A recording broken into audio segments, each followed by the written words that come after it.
En fait, c'est quoi l'histoire ici? Je veux que vous puissiez comprendre que non, il ne faut pas que votre nature puisse changer sur base des comportements des autres. Come on, hein?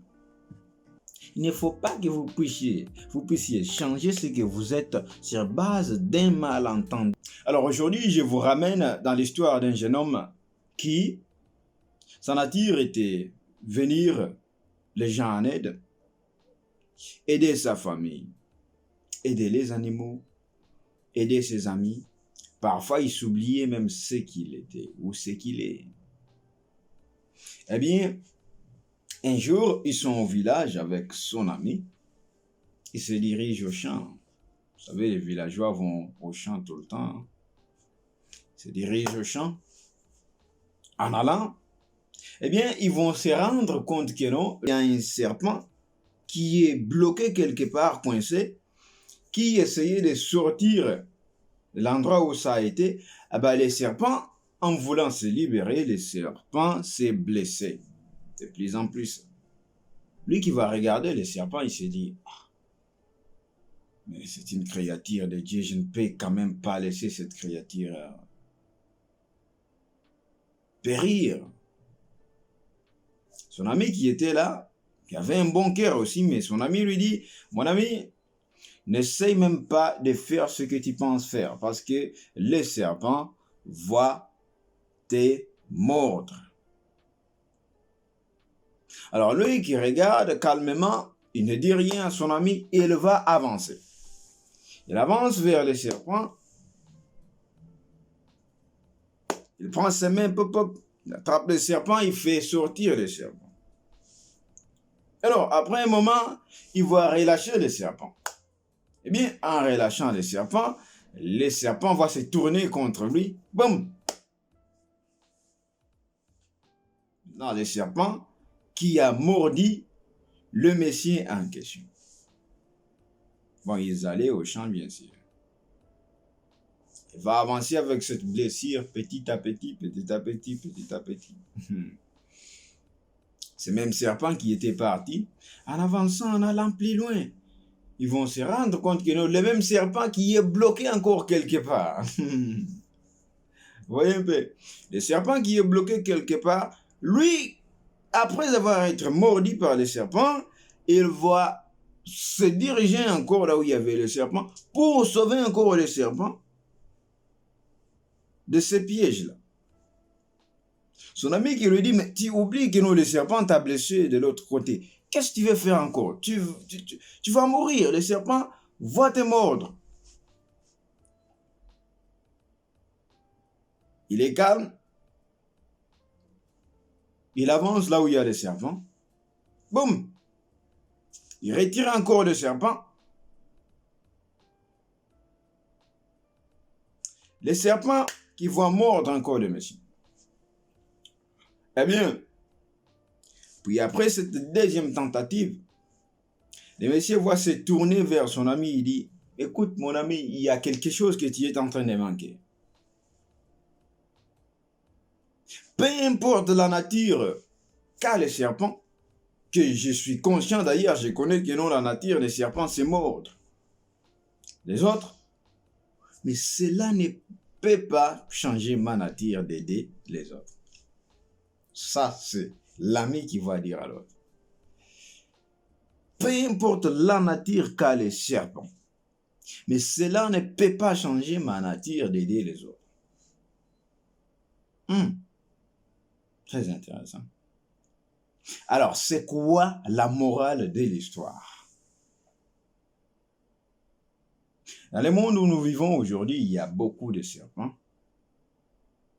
Il y a beaucoup de mambas, serpents venimeux. Il y a de ces gens que vous allez aider, il va te blesser. Tu l'aides aujourd'hui, demain, il va te blesser, il fait quelque chose de mal. Tu fais quelque chose de bien, aujourd'hui, ça ne marche pas. Tu es dans une relation avec eux, bien, ils vont te maltraiter. Tu essaies de les accorder la chance, il y a toujours cette même nature. Mais qu'est-ce que l'on fait? C'est fini, on ne parle plus à ces gens-là? Ou bien, On va changer notre nature d'aider pour devenir maintenant des gens indifférents.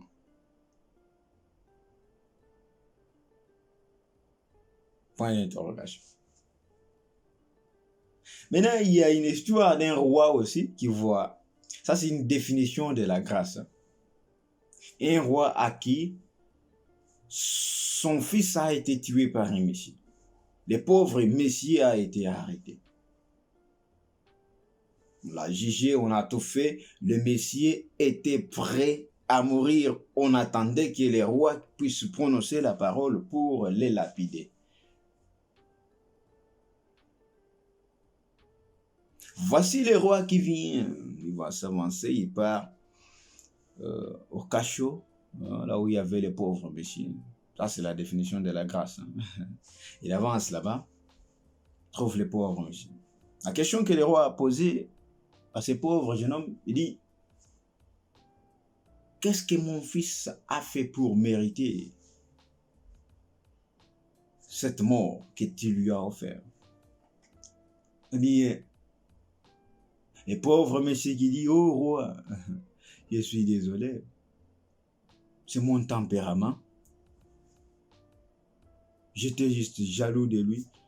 Quand je suis là, je regrette même d'avoir fait ce que j'ai fait. Le pauvre monsieur était là, privé d'eau, privé de la nourriture, privé de tout. Il était assis là, dans la prison, presque mourant. Le roi touché par les paroles dites, les paroles dites par le pauvre monsieur, va reculer. Après un moment, il rentre au palais. Le roi qui avait plein droit de dire lapidez-les, mais il a changé la parole. Il va envoyer ses serviteurs. Ils ont étalé un tapis rouge de la voiture ou de chariot jusqu'à aux prisons, dans la cage là où il y avait les messieurs. Eh bien, les rois qui vont envoyer des messages, tout d'abord avant ça, il dit lavez-les, ils l'ont baigné, ils l'ont tout fait. Il a envoyé les habits, on a vêtu des pauvres messieurs qui avaient tué son fils. Hein. Oui. Le roi qui va prendre un meurtrier qui a lapidé son fils.